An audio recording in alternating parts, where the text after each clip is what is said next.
Hola, les doy la bienvenida una vez más a este ciclo de diálogos con especialistas y protagonistas del comercio internacional y la integración regional. Hoy tenemos como invitada especial a Carola Ramón, vicepresidenta del CARI, con quien vamos a conversar sobre política comercial y apertura de mercados. Carola, ¿cómo estás? Bienvenida, gracias por sumarte a este ciclo. Muchas gracias, un placer estar hoy acá. En este ciclo nos gusta comenzar conversando sobre trayectorias, conocer un poco a nuestros invitados y que los conozcan.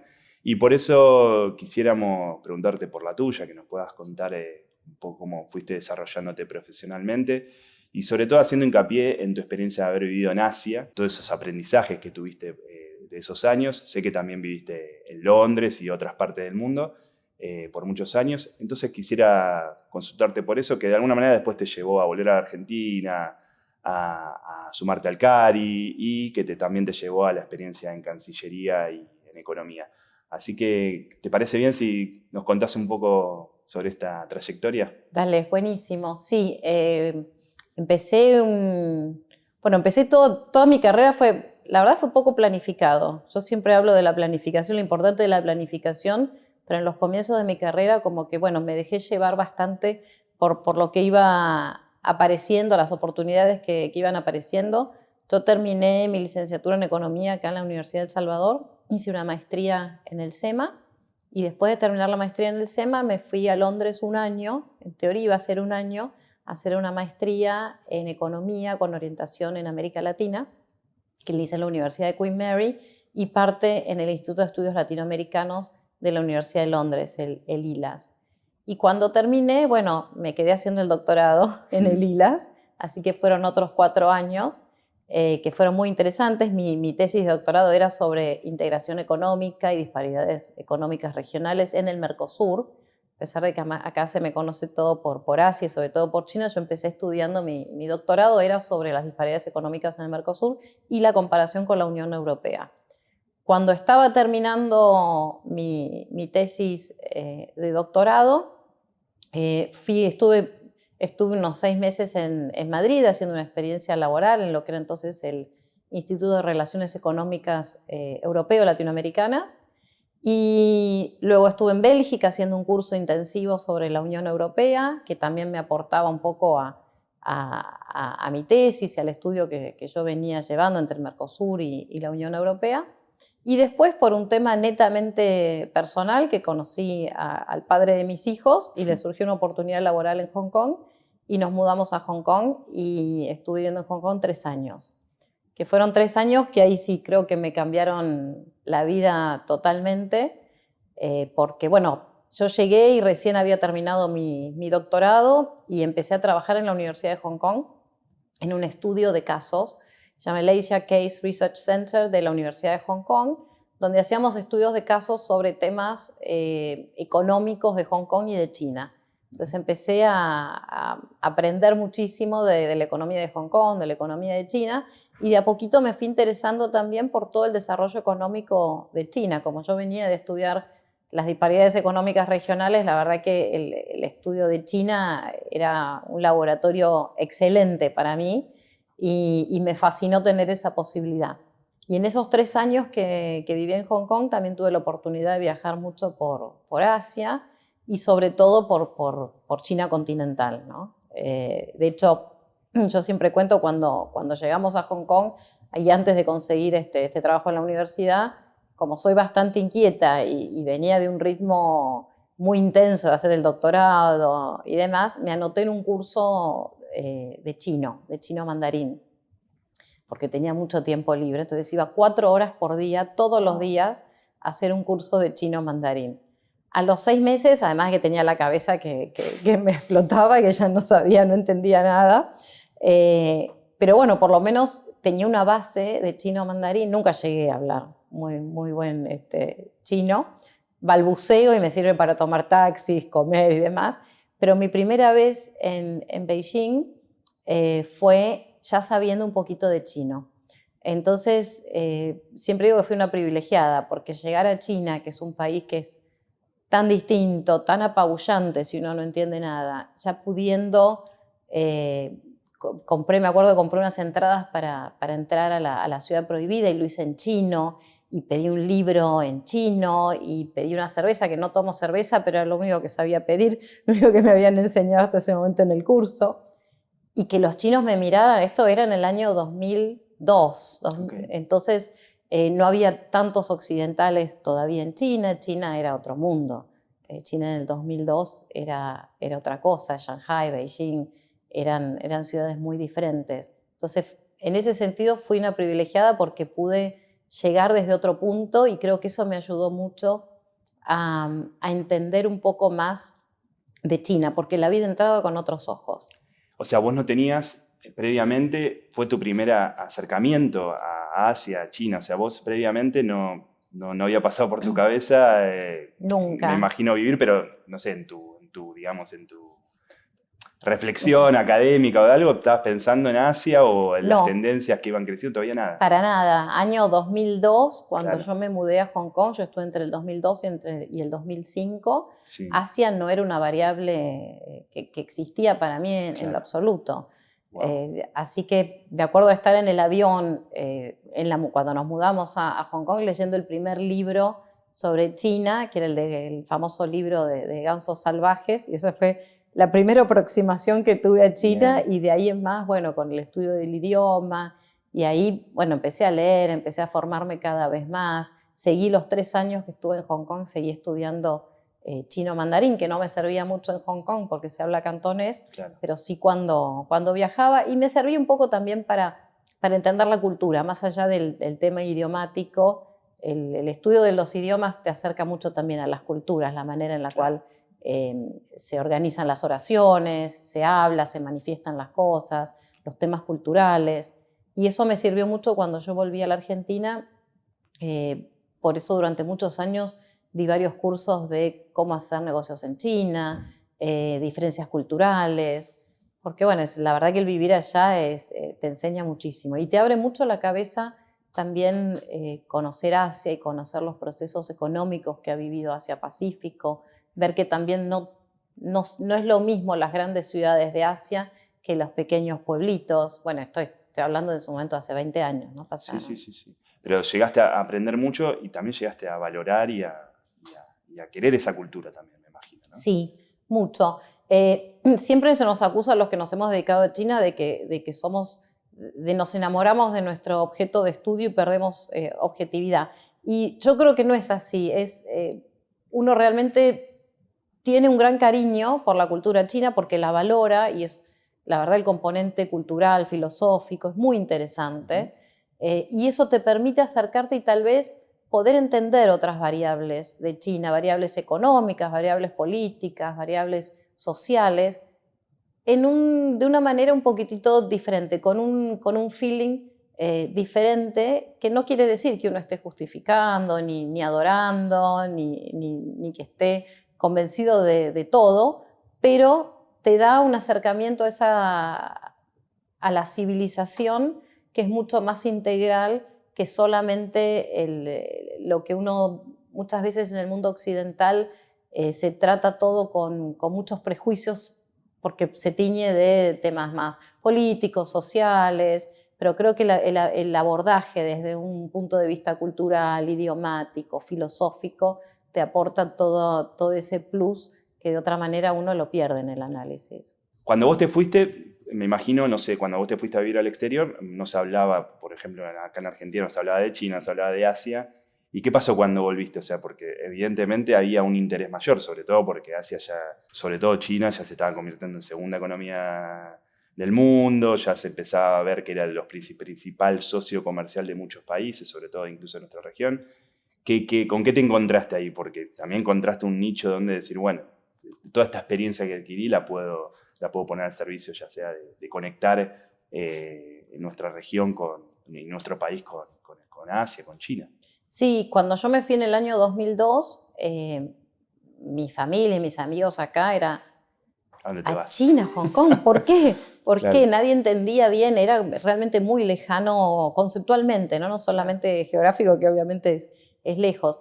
Tal vez sí de nuestros amigos y nuestra familia en Reino Unido era más cercano porque siempre hay otro tipo de afinidad. Claro. Nosotros en el 2005 volvimos a Londres y ahí nacieron mis hijos y nos volvimos a Argentina en el año 2008. Y ahí sí fue una diferencia enorme porque ya China estaba en todos lados, había mucho interés por China, había cursos de chino acá que se anotaba muchísima gente, era el furor en esa época por todo lo que tuviera que ver con China. De hecho, en el CARI se creó, cuando volví, el grupo de trabajo sobre China. Claro. Justo estaba creado cuando yo volví y me sumé al CARI, que me acuerdo que yo al principio decía, bueno, pero ¿qué puedo aportar yo? Si no soy una estudiosa o una académica del área de China. Y me decían, bueno, pero estuviste viviendo allá y viste una China y estudiaste literatura y estudiaste filosofía y sabés de economía china. Y claro, en esa época aquí en la Argentina éramos muy pocos los que habíamos tenido esa posibilidad. Había gente también, académicos muy reconocidos que habían estudiado allá, por supuesto. No es que era la única, pero éramos pocos. Hoy día, en los últimos 15 años ha sido enorme la cantidad de gente que ha ido a trabajar a China, a estudiar. Hay muchos cursos de intercambio, muchos estudiantes. Entonces ahora, por suerte, los que se dedican a China, los que se especializan en China son muchísimos más. Bien, y a vos te tocó volver en muchas ocasiones a China, y eso también te hizo, digamos, ver que la evolución, ¿no? Porque cada vez que ibas seguramente veías cómo se iba transformando, ¿no? El país. Impresionante, la verdad que los cambios, muchas veces miro fotos del 2002 de Shanghai y Beijing, sobre todo en Shanghai, que es tal vez la ciudad grande donde más se notan, bueno, los edificios más icónicos de Shanghai, lo que era en el 2002 y lo que es ahora. Los cambios son enormes y en todo sentido. Y a mí tuve la suerte de volver mucho a China y de poder visitar ciudades que tampoco había visitado en su momento. Entonces en su momento también he ido a Xi'an, pero estuve en la región autónoma de Xinjiang, estuve en el Tíbet. Han sido oportunidades únicas de conocer otras áreas de China que tal vez son mucho menos conocidas, de las cuales uno cuando lee más que nada en el diario algo que está pasando y por lo general son noticias que a veces no son muy positivas, entonces la posibilidad de estar en esos lugares la verdad fue muy, muy buena. Ahora hace varios años que no voy, pues desde la pandemia Claro. no volví, pero en el 2019, que fue la última vez que fui a China, viajé creo que 3 o 4 veces ese año. Y siempre me maravillan los cambios, ¿no? Y los cambios son continuos y estoy segura que cuando vuelva a China lo voy a encontrar diferente del 2019, porque es un cambio permanente, es un dinamismo que tiene que es muy difícil de explicar en Occidente porque creo que no tiene paralelismo realmente. Bueno, Carola, qué interesante todo esto que contaste. Ahora quisiera preguntarte, o sea, volvés a Argentina, empezás a formar parte de ese grupo del CARI, de esos referentes o mayores especialistas en Asia o en China. Y bueno, ¿y cómo fue ese desarrollo? ¿Cómo fuiste de alguna manera especializándote o posicionándote como una especialista en estos temas, que después te llevó obviamente al trabajo en Cancillería y en Economía? ¿Qué nos puedes contar de esos años? Mira, cuando yo ingresé al grupo de trabajo de China, que recién estaba creado y éramos, de hecho creo que éramos los 4 miembros fundadores, y me acuerdo decirle al director, al coordinador del grupo, que era el embajador Belloso, le digo, pero Miguel, yo no soy una experta en China, ¿qué puedo aportar? Y me dice, vos sos mucho más experta en China de lo que pensás, ya vas a ver. Me incorporó al grupo, bueno, empezamos a trabajar muchísimo. En esa época éramos menos en el grupo y es un grupo mucho más extenso. Empecé a dar clases en la Universidad de El Salvador, en la Escuela de Estudios Orientales. Me convocó el doctor Jorge Malena, que también yo al principio le decía, pero Jorge, ¿estás seguro? Y empecé primero a dar una materia que tenía que ver con la economía de Asia, no tanto sobre China, y después un par de años más tarde empecé con materias específicas de China. Y fue un proceso medio de learning by doing, ¿no? Empecé a juntar todo lo que yo había aprendido de distintas fuentes, que no estaba sistematizado, porque no era que yo había hecho un posgrado sobre China, pero empecé a poner toda la experiencia de los distintos casos de estudios que hacíamos en la Universidad de Hong Kong, que a todo esto yo eso seguí hasta que volví a la Argentina, creo que estuve hasta el 2010 trabajando con la Universidad de Hong Kong haciendo estos casos de estudios. Puse todo eso junto, más todo lo que yo había leído, el tema idiomático, cultural, y seguí estudiando, perfeccionando, trabajando, investigando, y bueno, y así fue que fuimos profundizando entre todos, porque te diría que fue un trabajo grupal. En el grupo China es un espíritu de cuerpo, y hemos trabajado todos mucho, y hoy día, bueno, es un grupo que si lo mirás, somos todos grandes referentes del tema de China, y lo hemos trabajado mucho durante los años. Bien. Y después, bueno, llegó esto que te decía antes, llegó tu etapa de incorporarte a la administración pública de una manera, ¿no? En el desarrollo que hiciste profesional en la Cancillería y en economía. ¿Qué nos puedes contar de esa experiencia? Porque ahí ya nos metemos más en el tema de la política comercial, la apertura de mercados. Fue una gran experiencia. Yo fui subsecretaria de Negociaciones Económicas Multilaterales y Bilaterales en la Cancillería desde diciembre del 2019, cuando empezó la gestión de Felipe Solá, hasta agosto del 22, ya con la gestión de Cafiero. Cuando a mí me convocaron para la Cancillería, para ser la subsecretaria del secretario Neme, yo a Jorge Neme no lo conocía, fue por amigos en común que le dijeron llamala, y la verdad que fue una gran experiencia. Como te digo, llegué sin... La verdad que no sabía tampoco, no tenía muy en claro en dónde me estaba metiendo, y fue una experiencia única de la cual aprendí muchísimo. Aprendí mucho de lo que, primero contrastar lo que uno decía o pensaba que sabía de la academia y contrastarlo con la vida real, con la gestión, que eso fue muy interesante. Ver cómo funciona en la práctica la administración pública y en particular la Cancillería. Mi experiencia fue maravillosa. Yo tuve unos equipos en la Cancillería que fue de lo mejor, y siempre lo digo, no hubiera sido la subsecretaria que fui si no hubiera tenido esos equipos que tuve, porque realmente de una profesionalidad, bueno, toda la Cancillería se destaca por tener un cuerpo profesional de excelencia, pero los míos fueron especialmente fantásticos y me acompañaron mucho. Tuvimos una etapa bastante compleja porque nos tocó la pandemia, y entonces creo que eso fue muy difícil seguir la Cancillería, que se destaca además por los viajes, las reuniones. Claro. No teníamos viajes, no teníamos reuniones de otro tipo, tuvimos que reinventarnos, y eso fue un gran trabajo en equipo que hicimos entre todos, y yo creo que nos salió muy bien. Creo que la gestión, sobre todo ese primer tiempo durante la gestión de Jorge Neme como subsecretario, que fue digamos, durante lo peor de la pandemia, fue muy interesante, y descubrimos otra manera tal vez de hacer política exterior, que fue tan interesante como la que siguió después, que ya con una economía y un mundo mucho más normalizado post pandemia. Claro, claro. Y ahí, ¿cuál es de este paso que decís por la administración pública, cuáles son las primeras o las principales lecciones que vos, o sea, podés decir, bueno, antes hablabas de los aprendizajes, ¿no? ¿Cuáles son esas principales lecciones en cuanto a lo que es la política comercial, la apertura de mercados? Vos decías que estabas responsable de negociaciones bilaterales y multilaterales, ¿no? Que esos son, obviamente, como decías, imagino que es muy importante para una negociación la presencialidad, ¿no? Entonces, tener que adaptarte a eso habrá sido todo un desafío. Pero lo que se refiere a la política comercial y esto, a la apertura de mercados, ¿cuáles son esas lecciones que vos decís?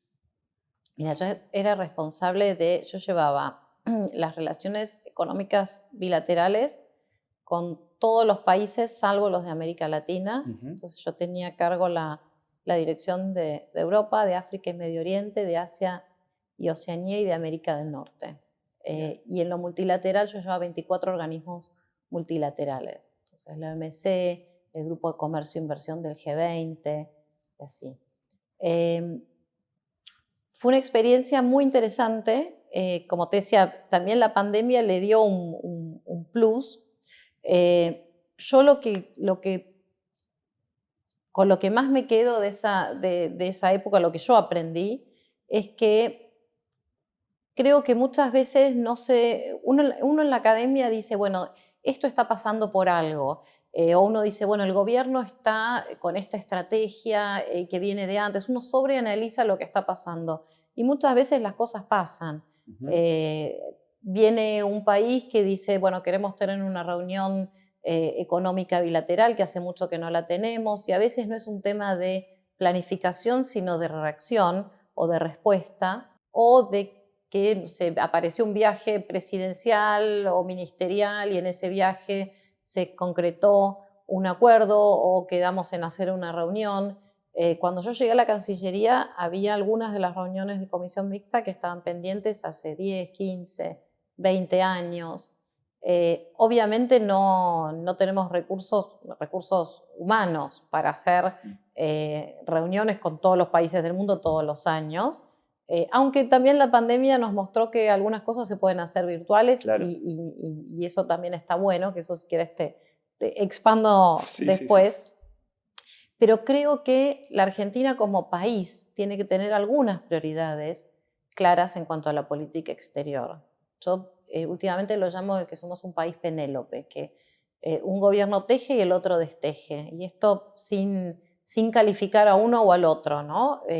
Pero nos falta continuidad entre los gobiernos y a veces entre una misma gestión de un mismo gobierno.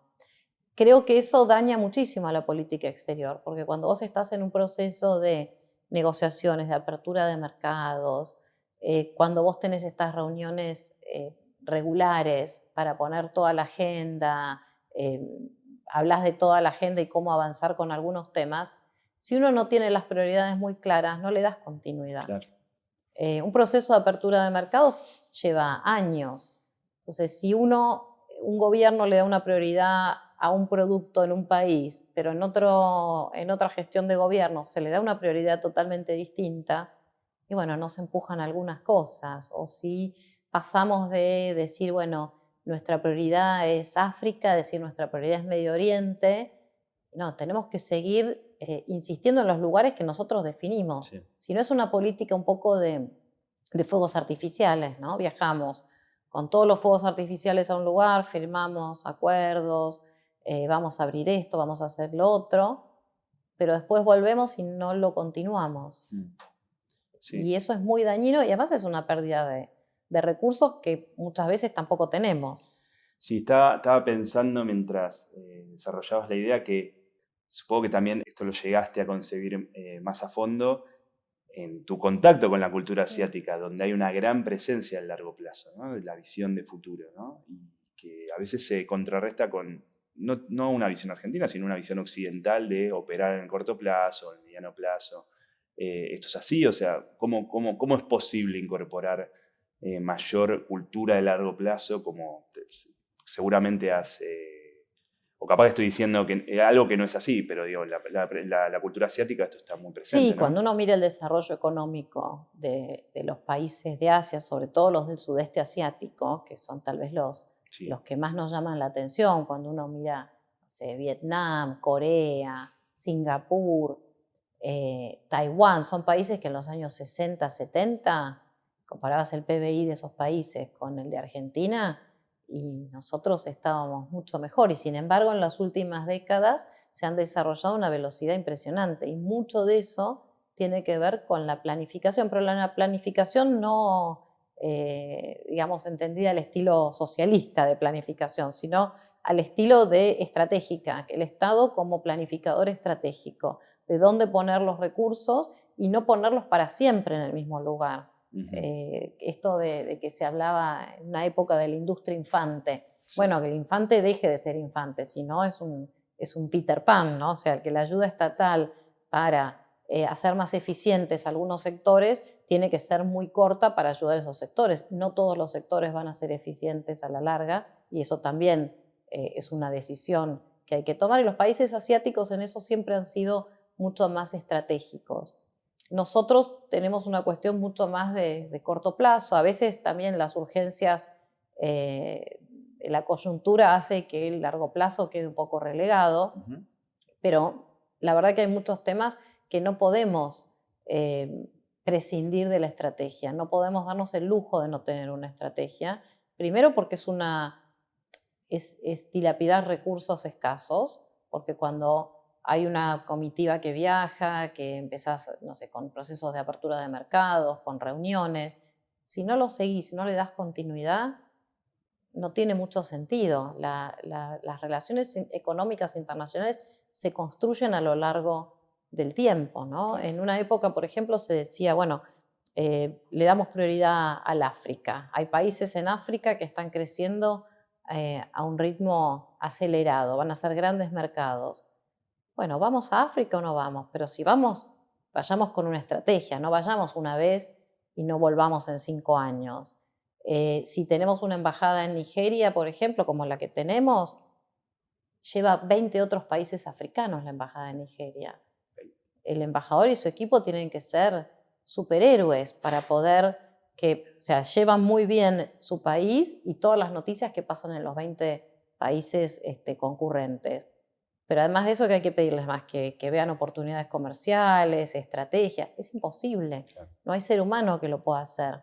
Entonces, esas son decisiones que se tienen que tomar desde más arriba, más estratégicas. Bueno, ¿qué áreas nos interesan? Y si no nos interesan, perfecto, no nos metamos. Las dejamos tranquilas, no, ni siquiera vayamos con una gran comitiva. Pero son discusiones que se tienen que dar hacia adentro, ¿no? Yo en lo personal creo que sí, que hay áreas del mundo que la Argentina las tiene totalmente olvidadas o subutilizadas. Creo que todo el sudeste asiático, uno habla mucho de China, de la India, de Japón, pero del sudeste asiático. A pesar de que hay socios comerciales importantes, ¿no? Como el caso de Vietnam, ¿no? Sí. Y eso digamos, responde ¿a qué responde que haya tanto desarrollo de comercio, por ejemplo, como el que te nombra Vietnam? O sea, todavía no hay desarrollo de una estrategia integral, o sea, porque siempre se escucha hablar de la oportunidad para la Argentina, para nuestra región, de diversificar, exportar más a esos países. O sea, faltan más recursos, falta un desarrollo, una estrategia más integral. ¿Cómo la estás viendo? Yo creo que falta una estrategia integral. Okay. Una estrategia integral que además no pasa solamente por a qué países vamos o qué países miramos. Hay una estrategia interministerial, además.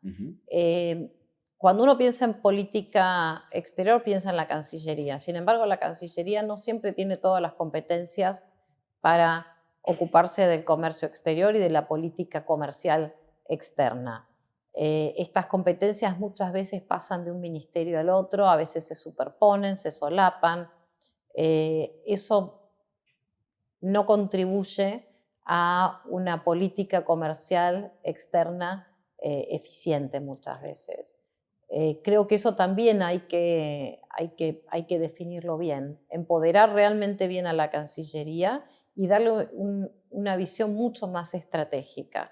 Creo que eso sería un primer paso. Cuando yo estaba en la Cancillería armé unas mesas, bueno, con mi visión un poco entre asiático, como vos decías, y académica. Armé unas mesas de trabajo que eran para generar estrategia en algunas regiones. Entonces creé una mesa de trabajo sobre China, una sobre lo que entonces era el América Crece, que era este proyecto de Estados Unidos de infraestructura, que un poco competía con la iniciativa de la Ruta de la Seda a China. Exacto. Entonces un grupo de trabajo para que miraran estos dos, bueno, China y América Crece, una mesa de trabajo sobre África, una sobre la comunidad de ASEAN, los 10 países del sudeste asiático. Y además de las mesas de trabajo, también creamos una unidad que sigue existiendo en la Cancillería, que se llama UREMA, que es la Unidad de Relaciones Económicas y Medio Ambiente, que me parecía esencial porque hoy día hay que estar muy al tanto de todo lo que es la legislación en materia ambiental y que afecta al comercio internacional.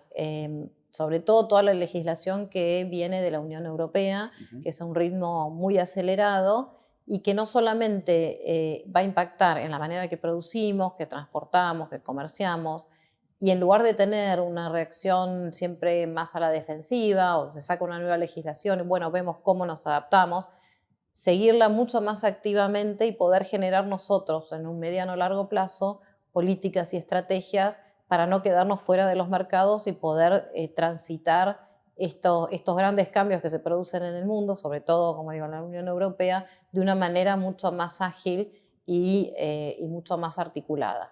Bueno, esto que comentás es clave porque justamente muchas de esas legislaciones nos van a impactar. En anteriores diálogos lo hemos conversado. Bueno, todas estas regulaciones ambientales, cómo pueden impactar en las producciones argentinas. Entonces, tener capacidad para, como decís vos, no ir respondiendo a medida que sale cada una, sino poder generar una estrategia que te permita asimilarlas o incluso crear tus propias formas de regular, ¿no? De regulaciones. Y acá es donde quiero conectar un poco con el tema de integración, porque muchas de estas producciones que te comentaba, por ejemplo, las producciones de alimentos y demás, que son, digamos, para nuestra región es importante, no solo para nuestro país, ¿no? Como región tenemos un rol fundamental en lo que es seguridad alimentaria global y demás. Entonces ahora quisiera llevarte para el lugar de la integración y es cómo la estás viendo hoy. Vos, en tu experiencia asiática, la experiencia de Asia en torno a la integración es bien distinta tal vez a la experiencia latinoamericana o sudamericana. Entonces, quisiera preguntarte por esto, ¿cuál es tu visión sobre la integración? ¿Por dónde van las nuevas tendencias o dónde ves nuevas tendencias? Y justamente, ¿no? Hacer esta comparación o aquellas lecciones que se pueden aprender de la integración asiática. Mira, como vos decías, todo lo que es seguridad alimentaria es fundamental hoy día y si eso además le agregás la seguridad energética, claro, más aún. Creo que ahí nuestra región, nuestro país y nuestra región tiene muchísimo para aportar. Hoy día se habla mucho del friendshoring, del de-risking y ahí realmente no nos damos cuenta del potencial que tenemos y de todo lo que nuestra región puede contribuir. Cuando uno mira los procesos de integración regional y uno mira, por ejemplo, la comunidad de ASEAN en Asia, los 10 países que están integrados hace décadas, que es una integración no al estilo de la Unión Europea, con una moneda común, con legislación. Que es el espejo nuestro, ¿no? Siempre hacia dónde claro. Claro. Pero ASEAN funciona. Claro. Hace décadas que funcionan y cuando vos los mirás son países que tienen idiomas distintos, tienen sistemas políticos distintos, tienen religiones distintos, tienen algunos PBI per cápita altísimos, otros bajísimos. Tenés países como Singapur, Brunei, Laos, Myanmar. Es una zona muy diversa que acepta sus diferencias y igualmente avanzan en un modelo de cooperación que ha sido realmente muy exitoso y que respeta los tiempos y las diferencias de cada uno de los miembros. Cuando uno mira nuestro Mercosur, decimos, hablamos, bueno, casi todos, dos idiomas tenemos y que son encima parecidos, tampoco es que nos entendemos bien, culturalmente tampoco somos tan diversos, los sistemas políticos tampoco, o sea, tenemos mucha más afinidad y sin embargo nos cuesta mucho más coordinar. Y se nos hace cada vez, parece más difícil. Y esto que empezó, que siempre lo tuvo el Mercosur, de la falta que se habla mucho, de la falta de instituciones y que entonces está muy ligado a las variables políticas, y se agudiza, parece que se agudiza cada vez más, porque vamos esperando, bueno, a ver qué pasa cuando sean las elecciones argentinas, a ver quién viene en Brasil, a ver quién viene en Uruguay, para ver cómo avanzamos o no con el proceso de integración. Y creo que eso no nos puede pasar más. Creo que eso en algún momento alguien tiene que parar la pelota y decir, bueno, a ver, el Mercosur es lo más importante que tenemos entre los 4 países. Lo tenemos que cuidar, lo tenemos que fortalecer, lo tenemos que modificar probablemente. Tiene que ser una región que nos sirva. El Mercosur entonces perdió dinamismo en la integración entre los miembros y profundidad, que dinamismo profundidad, y también perdió dinamismo para relacionarse con el exterior. Y eso crea también un descontento, lo hemos visto en las declaraciones de Uruguay. Yo creo que en algún momento alguien tiene que decir, bueno, basta, terminemos con este Mercosur. ¿Qué Mercosur queremos? ¿Para qué lo queremos? Porque lo peor que nos puede pasar es que el Mercosur se deteriore, porque el Mercosur, vuelvo a decir, es lo más importante que tenemos los 4 países. Y tenemos que tenerlo muy en claro eso para poder avanzar. Y por eso decía la experiencia de los países de ASEAN, ¿no? Que es Son bien mucho distinta, más diversos. que es bien distinta a la... Bien distinta. Y sin embargo avanza la Unión. Digamos, no al estilo de la Unión Europea. Tal vez ese es nuestro, el gran tema, ¿no? Tal vez nuestro espejo no tiene que ser la Unión Europea. Claro. Pero una verdadera integración y buscar entre los objetivos que realmente qué queremos. Muy interesante, Caro, muy interesante esto que comentás, y por eso te lo quería traer, ¿no? Porque sé que la experiencia de ASEAN, que tal vez a veces es poco estudiada y poco conocida, me parece, ¿no? Acá, como bien decías, nuestro aspiracional siempre fue la Unión Europea, y también la experiencia de ASEAN lo que creo que demuestra es que hay otra forma de integrarse, incluso hay otra, creo que hasta tiene otro origen, ¿no? La forma en que comenzaron esa integración, ¿no? Como que vino de otro lado, ¿no? La demanda de integrarse. La evidencia muestra que ha dado resultados tal vez diferentes o a lo que conocemos de integración, ¿no? A otros procesos de integración que nosotros conocemos. Así que seguramente sería una buena charla solo dedicarnos a poder conocer más sobre ASEAN. Pero quisiera finalizar, o no quisiera finalizar, sin antes preguntarte por esta nueva etapa del CARI, ¿no? En la que te encuentras como flamante vicepresidenta. Y quisiera consultarte por tus perspectivas, ¿no? tus expectativas, ¿no? En este nuevo rol y para lo que viene del CARI.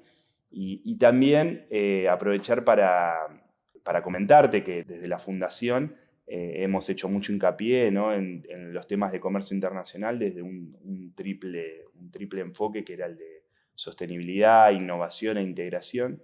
Y bueno, ¿cómo estás viendo que estos temas se insertan, ¿no? en la agenda o en las conversaciones que se dan dentro del CARI y el trabajo que se da? Buenísimo. Bueno, muchas gracias. Sí, la verdad que estamos muy contentos con Francisco de Santibáñez como flamante presidente y yo acompañándolo en la vicepresidencia. Tenemos muchas expectativas en esta gestión. Los dos hace ya muchos años que somos miembros del CARI. Hemos ocupado distintos roles. Yo, como te contaba al principio, empecé como miembro del grupo de trabajo de China, miembro del Comité de Asia, el Comité de América Latina.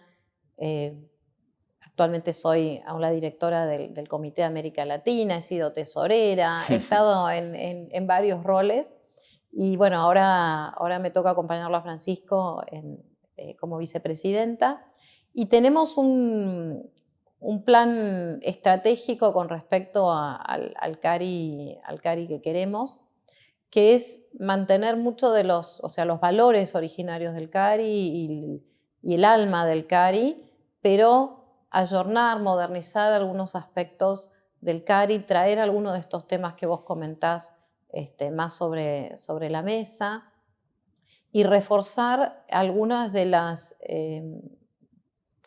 competencias que ha tenido siempre el CARI, pero reforzarlas aún más, ¿no? Como decía, siempre basándonos en los valores originarios del CARI, del pluralismo, el diálogo. Creo que en estos momentos en este país es más que necesario el diálogo, la búsqueda de consensos, el escuchar a todos, porque dialogar con el que piensa igual no es tan interesante. Justamente hay que buscar el diálogo con el que piensa distinto para poder generar políticas públicas.